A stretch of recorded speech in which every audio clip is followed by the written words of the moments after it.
Hello guys, welcome to my YouTube channel Kewal learning point. आप लोग का एक बार फिर से स्वागत है हमारे यूट्यूब चैनल पर। और आज हम आप लोग को सिखाने वाले हैं पाइथागोरस प्रमेय, जो कि 10वीं कक्षा के ज्यामिति चैप्टर से लिया गया है। ठीक है गाइस, और ये 10वीं कक्षा में एग्जाम के बेसिस पे मोस्ट वीवीआई क्वेश्चन है, कई बार पूछ चुका है पाइथागोरस प्रमेय, जिसमें कि हमको सिद्ध करना होता है कि किसी समकोण त्रिभुज में कर्ण का स्क्वायर अन्य दो भुजाओं यानी लंब स्क्वायर और आधार स्क्वायर के बराबर होता है। वही यहाँ प्रमेय में बोला गया है किसी समकोण त्रिभुज में कर्ण का वर्ग अन्य दो भुजाओं के वर्गों के योगफल के बराबर है। हाँ दोस्तों, इसमें वही क्वेश्चन हम लोग को बोल रहा है शुद्ध करने के लिए, यानी कर्ण स्क्वायर बराबर लंब स्क्वायर प्लस आधार स्क्वायर। ठीक है गाइस, जिसको कि हम लोग पाइथागोरस प्रमेय भी बोलते हैं। आगे अगले वीडियो में हम लोग पाइथागोरस प्रमेय के विलोम के बारे में भी पढ़ेंगे। तो सबसे पहले हम लोग देख लेते हैं पाइथागोरस प्रमेय के बारे में कि इसको कैसे सिद्ध करते हैं। ठीक है गाइस, वीडियो पे बने रहिए लास्ट तक। तो हम लोग सबसे पहले यहाँ पे सॉल्व लिख लेते हैं। ठीक है गाइस, अब हम लोग यहाँ पे क्या देखेंगे, जो त्रिभुज में दिया हुआ है हम लोग पहले यहाँ पे उसको उतार देते हैं। तो यहाँ पे त्रिभुज में दिया हुआ है तो हम लिख लेते हैं यहाँ पहले दिया गया है। ठीक है गाइस, क्या है, त्रिभुज ए बी सी एक समकोण त्रिभुज है। ठीक है गाइस, हम लोग को पता है त्रिभुज एबीसी एक समकोण त्रिभुज है, क्योंकि यहाँ पे कोण बी जो है 90 डिग्री है ना गाइस, जिसमें कोण बी समकोण है, तो हमें सिद्ध करना है कि ए सी स्क्वायर बराबर A B square plus B C square है, यानी ए सी स्क्वायर बराबर A B square plus B C square है। तो गाइस हमने यहाँ पे देखेंगे, हमने वही सब बातें लिखी है जो इस त्रिभुज में दिया गया है। सबसे पहले हमने यहाँ लिख लिया दिया गया है त्रिभुज ए बी सी एक समकोण त्रिभुज है। समकोण त्रिभुज है तो हमने यहाँ लिख लिया एक समकोण त्रिभुज है जिसमें कोण भी 90 डिग्री है। तो गाइस यहाँ पे देखेंगे आप, कोण भी यहाँ पे हमारा 90 डिग्री है, जिसके कारण जिसमें कोण भी समकोण है, इसलिए हमने इसको समकोण लिखा है क्योंकि ये 90 डिग्री है। तो हमें सिद्ध करना है कि ए सी स्क्वायर बराबर A B square plus B C square होता है। तो गैस यहाँ तक हमने लिख लिया। अब हम लोग यहाँ पे कुछ इसमें चेंजेस करने वाले हैं फिगर में। ठीक है गैस, अब हम यहाँ में लिखेंगे रचना में। तो त्रिभुज में हम अपने मन से यहाँ पे रचना कर लेते हैं। ठीक है गैस, तो हम लोग यहाँ त्रिभुज में क्या करेंगे, यहाँ बी से एक लंब डालेंगे इस पे। ठीक है गैस, डी क्या बी डी। ठीक है गैस, तो ये भी हमारा हो जाएगा 90 डिग्री का एंगल। ठीक है गैस, तो हमने यहाँ रचना में लिख देना है कि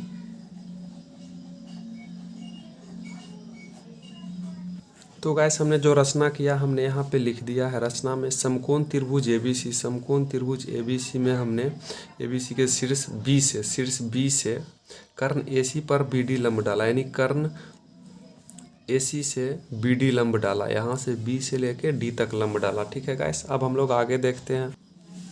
अब हमने यहाँ लिखना है प्रमाण में, यानी अब हम इसको सिद्ध करने की ओर आगे बढ़ रहे हैं। लिखेंगे हम यहाँ पे प्रमाण में। ठीक है गैस, किस में चलेंगे हम लोग, त्रिभुज ए बी सी और त्रिभुज ए बी डी में। ठीक है गाइस, अब हमने चला है त्रिभुज ए बी सी और त्रिभुज ए बी डी में, नहीं त्रिभुज ए बी सी और त्रिभुज ए बी डी, यानी इस पूरे त्रिभुज में चले हैं और ये छोटे वाले त्रिभुज में चले हैं। ठीक है गाइस, तो हमने यहाँ पे चला तो हम यहाँ पे देखेंगे कोण ए बी सी और कोण ए डी बी बराबर 90 डिग्री।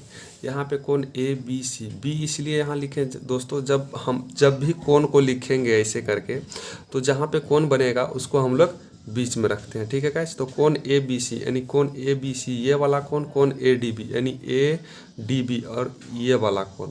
ठीक है गाइस, इन दोनों का मान कितना है 90 डिग्री, इसलिए हम ये लिख सकते हैं कोण ए बराबर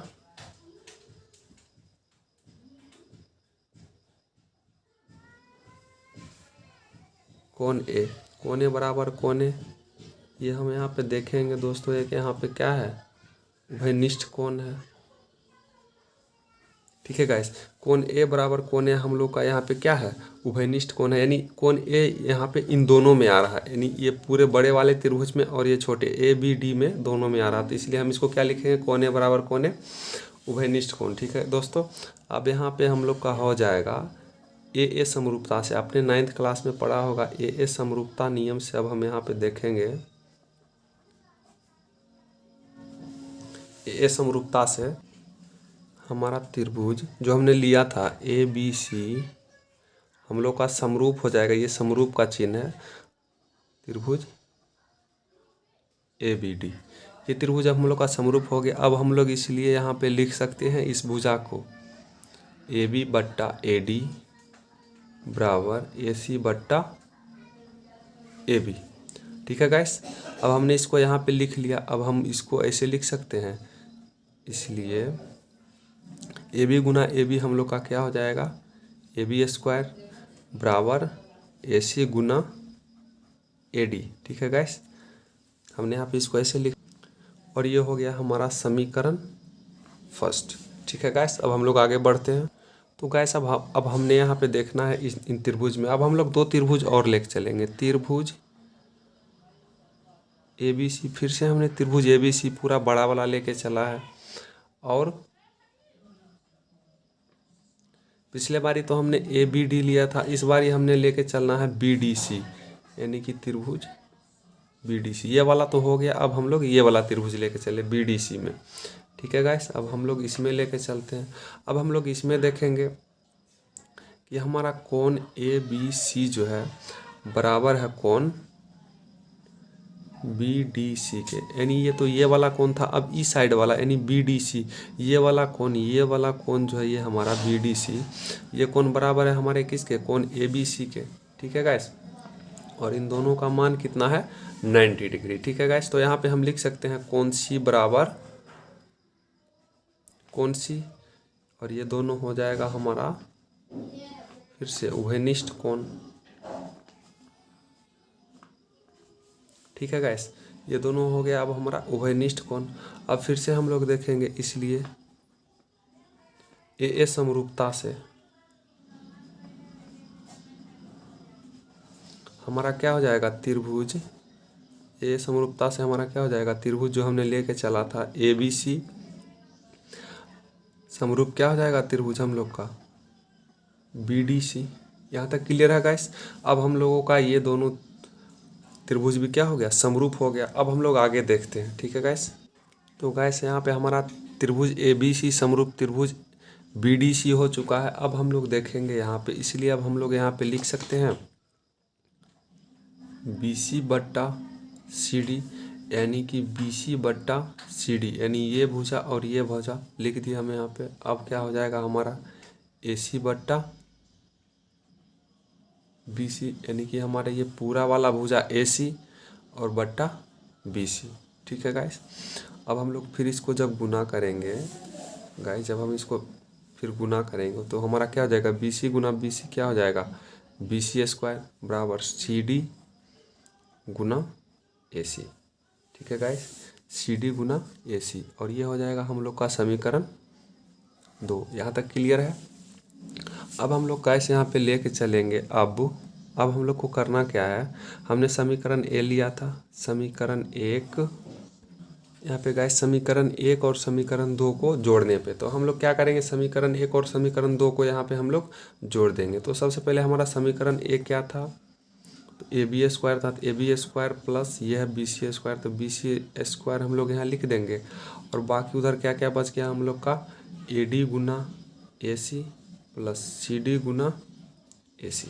ठीक है गाइस, अब हम लोग यहाँ पे क्या करते हैं, ए बी गुना B A C, A B square गुना बी सी स्क्वायर, इसको उसी तरह लिखना है बी सी स्क्वायर। अब इधर देखते हैं हम लोग ए सी यहाँ भी है यहाँ भी है, तो हम लोग ए सी क्या करेंगे, कॉमन ले लेंगे। अब हम लोग का क्या बच गया, A D plus C D. ठीक है गाइस, अब हम लोग यहाँ पे देखेंगे A B square plus B C square बराबर ए सी इंटू यहाँ पे क्या है, A D plus C D, यानी ए डी हम लोग का क्या था फिगर यहाँ पे, A D plus C D. ठीक है गाइस, तो हम लोग का यहाँ पे क्या है, AD प्लस CD, तो AD प्लस CD के बदले में हम लोग यहाँ पे ले लेंगे AC।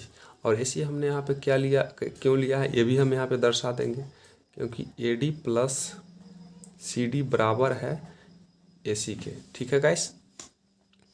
अब यहाँ पे देखेंगे AB square plus BC square बराबर AC। अब AC बाहर निकल जाएगा गुना AC, तो हम लोग का क्या हो जाएगा, AB square plus BC square बराबर AC स्क्वायर। तो यहाँ पे दोस्तों हम देखेंगे कि हम लोग को यही सिद्ध करना था और ये हम लोग का यहाँ पे प्रूव्ड हो चुका है। तो हम लोग यहाँ पे लिख देंगे प्रूव्ड। ठीक है गाइस। तो गाइस ये था हम लोग का पाइथागोरस प्रमेय, जिसको कि हमने अभी आपको सिद्ध करके बताया। ये 10वीं क्लास के ज्यामिति चैप्टर से लिया गया है और ये most important, most VVI question ही है। ये हर बार 5 नंबर में पूछता है। ठीक है गाइस। तो आज हमने पाइथागोरस प्रमेय के बारे में बताया। नेक्स्ट वीडियो में हम पाइथागोरस प्रमेय के विलोम के बारे में बताएंगे। ठीक है गाइस। तो आज के लिए बस इतना ही। जय हिंद। हमारे चैनल को ज़्यादा से ज़्यादा सब्सक्राइब कीजिए, लाइक कीजिए और अपने दोस्तों के पास भी शेयर कीजिए। ठीक है गाइस। आज के लिए बस इतना।